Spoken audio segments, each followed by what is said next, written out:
बिस्मिल्लाहिर्रहमानिर्रहीम। एक बहुत मुअज़्ज़ज़, पढ़ी लिखी और खुशहाल फैमिली ने अपनी बेटी का रिश्ता तय किया और दोनों ख़ानदानों की बाहमी रजामंदी से मंगनी के बजाय निकाह को तरजीह दी गई और रुखसती 1 साल बाद रखी गई। 6 माह गुजरे होंगे कि एक रोज़ नौशा मियाँ का बड़ा रास्त पैगाम आया कि लड़की बुर्का पहने और अपने तमाम कज़न से पर्दा करे, उनसे किसी किस्म की दुआ सलाम भी ना रखे। लड़की के वालिदैन ने लड़के से दरियाफ़्त किया कि क्या तुम इस काबिल हो कि शादी के बाद हमारी बेटी को शरीयत के मुताबिक अलहदा रिहाइश फराहम कर सको, जहाँ किसी गैर महरम का कोई गुज़र ना हो, ससुराल वालों का कोई अमल दखल ना हो और ना ही हमारी बेटी पर किसी भी ससुराली अजीज़ की खिदमत गुजारी और ताबादारी का बोझ हो। लड़का इस बात का कोई खातर ख्वाह जवाब ना दे सका।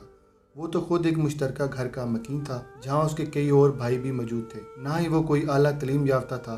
नई नई नौकरी लगी थी जिसमें वो आइंदा कई साल तक भी किराए का घर अफोर्ड नहीं कर सकता। उसके वालिदैन ने बात को संभालने की बहुत कोशिश की, मगर लड़की के वालिदैन की आंखों ने बहुत दूर तक देख लिया था आगे चलकर इस शादी का अंजाम क्या होगा। वो तलाक से कम पर राज़ी ना हुए और यूं एक घर बसने से पहले ही उजड़ गया। यहाँ ये बहस है ही नहीं कि लड़के का मुतालबा और लड़की के वालिदैन का बिलचक मौक़िफ़ दुरुस्त था या नहीं। सवाल सिर्फ इतना है कि लड़के ने अपनी ख्वाहिश का इजहार निकाह से पहले क्यों नहीं किया। एक लड़की को 6 माह तक अपने नाम पर बिठाने के बाद उस पर शरीयत लागू करने के पीछे क्या नीयत कार फरमा थी। ऐसे ही एक और जानने वालों में एक लड़की को इसी वजह से तलाक हुई कि शौहर उसे बुर्का पहनाना चाहता था। लड़की बहुत खूबसूरत, तलीम याफ्ता और फैशन एबल घराने से ताल्लुक़ रखती थी, जबकि ससुराल वाले बहुत मजहबी और पाबंद शरअ लोग थे। उनका ख्याल था कि शादी के बाद हम लड़की को अपने माहौल के मुताबिक ढाल लेंगे, मगर ऐसा नहीं हो सका। उस लड़की ने इस बात को अपनी अना का मसला बना लिया। उसका मौक़िफ़ था, मुझे इसी हाल में देखकर पसंद किया गया था। बहरहाल उन साहब की तो दूसरी जगह शादी हो गई, बच्चे भी हो गए, मगर इस लड़की की फिर कभी शादी नहीं हो सकी, क्योंकि सब अपनों परायों में वो एक मुँह ज़ोर और सरकश लड़की के तौर पर बदनाम हो गई। अब ऐसी लड़की के कौन मुँह लगता। एक और किस्सा कुछ इस तरह से है कि एक नौजवान बगरज़ मुलाजमत बरून मुल्क मकीम था। कंपनी की तरफ से सालाना छुट्टी के बावजूद 2-2, 3-3 साल तक घर नहीं आता था और घर वाले वक्तन फ़वक्तन उसे मुख्तलिफ़ लड़कियों की तस्वीरें भेजते रहते थे। कभी वो टाल जाता था और कभी जो राज़ी हो जाता तो घर वाले कोई ना कोई हीला बहाना घड़ कर बात ख़त्म कर देते थे। कई सालों की नौटंकी के बाद भला आखिर दोनों ही का एक लड़की पर इत्तेफाक हो गया। रिश्ता तय हो गया और नौजवान वतन लौटा तो झटपट शादी भी हो गई और सिर्फ 1 हफ्ते बाद उसने अपनी बीवी से कहा कि तुम आइंदा से आईब्रोज नहीं बनाओगी, मुझे पसंद नहीं।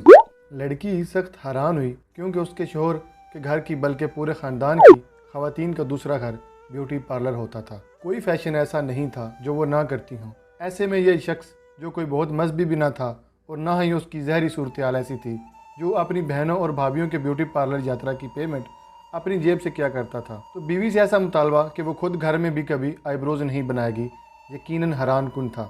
बजा तौर पर इस लड़की ने भी यही सवाल किया कि मेरी जो तस्वीर पसंद कराने के लिए आपके पास भेजी गई, उसमें मेरी बनी हुई आईब्रोज किसी अंधे को भी नज़र आ सकती थी। जब आप इनके इतने ख़िलाफ़ थे तो जानते बूझते मुझे कैसे पसंद कर लिया। असल में मसूफ़ किसी वक्त दोस्तों की महफ़िल में जोश तबलीग में ये शर्त लगा बैठे थे कि शादी के बाद मेरी बीवी आईब्रोज नहीं बनाएगी, अगर बनाती भी होगी तो मैं बंद करा दूंगा। अब उनकी अना का मसला आ गया था। अगर बीवी उनकी बात नहीं मानेगी तो दोस्तों में सबका सामना होगा और उनकी इज़्ज़त की खातर बीवी को अपने शौक़ या ज़रूरत की कुर्बानी देनी होगी।